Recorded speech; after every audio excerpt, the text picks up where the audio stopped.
भारत में जाति व्यवस्था भारत में सामाजिक स्तरीकरण का एक अनोखा रूप पाया जाता है और इस स्तरीकरण को जाति व्यवस्था कहा जाता है।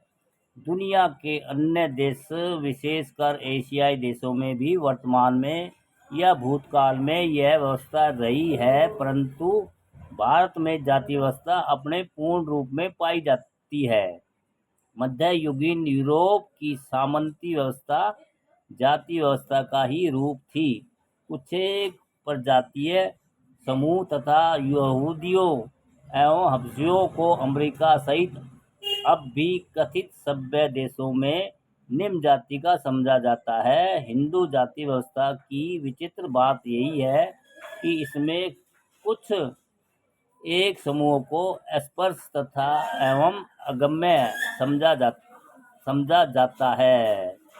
जाति व्यवस्था पूर्णतः आनुवंशिकता पर आधारित होती है और कर्तव्यों तथा विशेषाधिकारों का निर्धारण भी आनुवंशिकता पर ही आधारित होता है। जाति व्यवस्था में जाति का चयन व्यक्ति के स्वयं के निर्णय या इच्छा पर निर्भर नहीं होता है। व्यक्ति चाहकर भी अपनी जाति को नहीं बदल सकता। भारतीय समाज विभिन्न जातियों में विभाजित होता है और इसमें ऊंच तथा नीच का विचार होता है।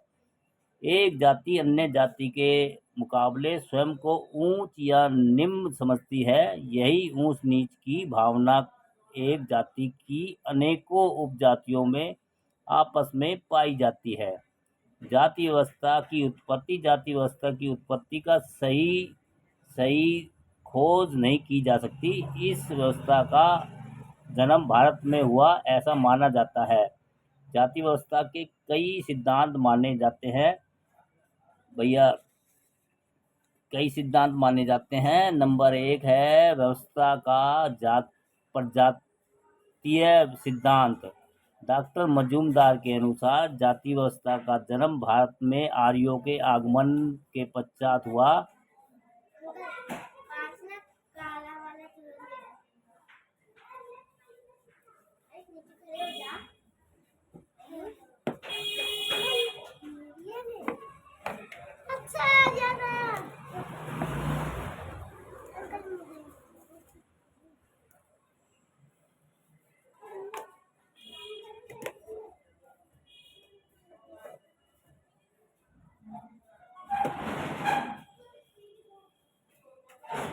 नंबर 1 हो गया जाति व्यवस्था पर प्रजातीय सिद्धांत। डॉक्टर मजूमदार के अनुसार जातीय व्यवस्था का जन्म भारत में आर्यों के आगमन के पश्चात हुआ। अपना पृथक अस्तित्व बनाए रखने के लिए भारत आर्यों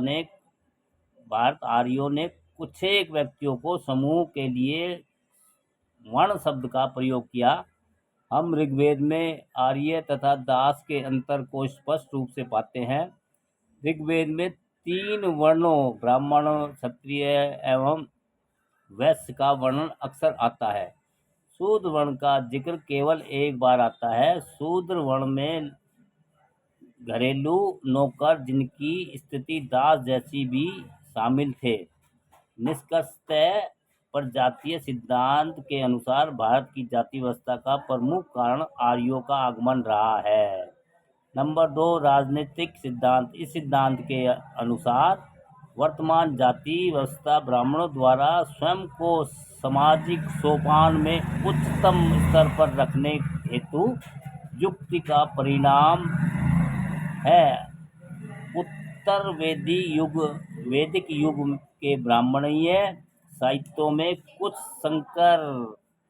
संकर तथा बहिष्कृत जातियों का उल्लेख मिलता है। आर्य एवं शूद्र के अंतर को द्विज व शूद्र के रूप में हुआ पाते हैं। द्विज वर्ण ही यज्ञोपवीतीय संसार का अधिकारी था। इस साहित्य में शूद्र को ईश्वर द्वारा सभी का दास बनने के लिए उत्पन्न किया बतलाते हुए चरणों से उत्पन्न हुआ कहा गया है। अतः इस सिद्धांत के अनुसार लाभ बटोरने के लिए ब्राह्मणों ने जाति व्यवस्था को इजाद किया। नंबर 3 है व्यावसायिक सिद्धांत। इसके अनुसार जाति प्रथा का उद्गम लोगों के विभिन्न समूहों द्वारा किए गए सामाजिक कार्य के रूप एवं गुण में खोजा जा सकता है। गंदे व्यवसाय करने वालों को निम्न समझा गया। कार्यात्मक विभेदीकरण ने व्यावसायिक विभेदीकरण को जन्म दिया तथा विभिन्न जातियों यथा लोहार, सुनार, चमार, बढ़ई, तेली, नाई, धोबी, कहार, माली आदि का जन्म हुआ। इस सिद्धांत अनुसार यह जातीय कालांतर में उपजातियों में विभक्त हो गई तथा चमार जाति में चमार, मोची, चामड़ इत्यादि उपजातियां पैदा हो गई। नंबर 4 हो गया परंपरागत सिद्धांत। इस सिद्धांत के अनुसार जाति व्यवस्था का उद्गम दैवीय है, अर्थात जाति व्यवस्था ईश्वर की कृति है तथा इसमें मनुष्य का कोई योगदान नहीं है। नंबर 5 है विकासवादी सिद्धांत। विकासवादी सिद्धांत के अनुसार इसके अनुसार वर्तमान जाति व्यवस्था सामाजिक विकास की लंबी प्रक्रिया का परिणाम है। इसके विकास में आनुवांशिक व्यवसाय, ब्राह्मणों को स्वयं को पवित्र रखने की इच्छा, भौगोलिक पृथकत्व इत्यादि तत्व प्रमुख है। ज़्यादातर विद्वानों का मानना है कि भारत में जाति व्यवस्था का मूल आज की वर्ण व्यवस्था में निहित है। वर्ण व्यवस्था के अनुसार हिंदू समाज 4 वर्णों में ब्राह्मण, क्षत्रिय, वैश्य एवं शूद्रों में बटा हुआ होता है।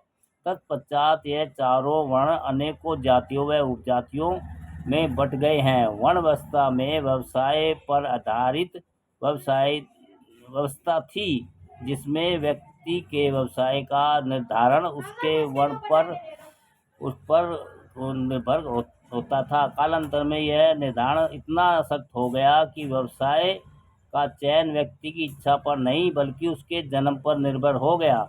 समाज व्यवस्था अपने वर्ण के व्यवसाय को छोड़ अन्य वर्ण के व्यवसाय को अपनाने की इजाज़त ही नहीं देती थी। उदाहरणतः शूद्र वर्ग का व्यक्ति चाहकर भी क्षत्रिय या वैश्य कर्म को नहीं अपना सकता था। शहरीकरण एवं आधुनिकता के दौर में विशेषकर शहरों में वर्ण व्यवस्था में काफ़ी स्थिरता आई है। यद्यपि वर्ण जन्म पर आधारित है, परंतु व्यवसाय या आजीविका का निर्धारण जन्म पर आधारित हो यह अब जरूरी नहीं है। यद्यपि व्यवसाय को बदलाव तो देखने में आते हैं, परंतु जाति व्यवस्था उससे कतई स्थिर नहीं हो रही, अर्थात मानसिक और सामाजिक तौर पर ऊंच नीच की भावना जस की तस है। दोस्तों, कोई सुधार नहीं हुआ है जाति व्यवस्था में।